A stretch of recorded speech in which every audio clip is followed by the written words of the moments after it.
Home made condensed milk ఎలా తయారు చేసుకోవాలో చూసేద్దాం రండి. దీనికి కావాల్సిన ఇంగ్రీడియంట్స్ మిల్క్, షుగర్ ఈ 2 ఉంటే సరిపోతాయండి. మనం ముందుగా ప్యాన్ పెట్టుకొని ప్యాన్లో మిల్క్ యాడ్ చేసుకోవాలి.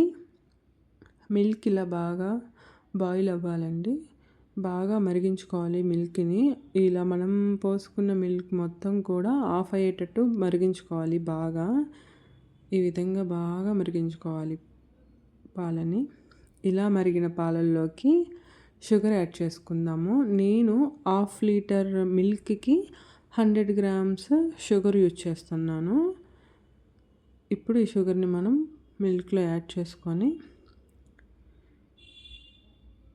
బాగా బాయిల్ చేసుకోవాలండి. దీన్ని కూడా బాగా మరిగించాలి. షుగర్ యాడ్ చేసిన తర్వాత హై ఫ్లేమ్లో పెట్టుకొని బాగా మరిగించండి. ఇలా బాయిల్ అయిన తర్వాత ఈ విధంగా ఉంటుంది. కలర్ కూడా చూసారా చేంజ్ అయింది. ఇప్పుడు మనకి రెడీ అయిపోయిందండి మన కండెన్స్డ్ మిల్క్. ఇప్పుడు సిమ్లో పెట్టుకొని స్టవ్ బాగా మిక్స్ చేస్తూ ఉండాలన్నమాట. ఇలా బాగా మిక్స్ చేస్తే మనకి కండెన్స్డ్ మిల్క్ రెడీ. అంతేనండి.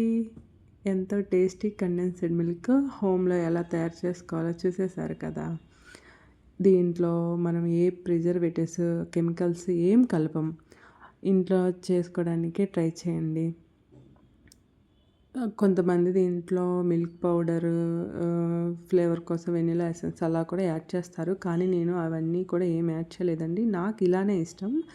నేను ఇలానే తయారు చేసుకుంటాను. మీకు కూడా అందుకే ఇలానే చూపించాను. చూసారా ఎంతో టేస్టీ కండెన్స్డ్ మిల్క్ రెడీ. ఈ కన్సిస్టెన్సీ మీకు నచ్చకపోతే బయట ఉన్నట్టు ఉండాలి అనుకుంటే కొంచెం దీంట్లో కాచి చల్లార్చిన పాలు యాడ్ చేసుకొని మిక్సీ పట్టేసుకోండి. బాగుంటుంది taste. Thank you for watching.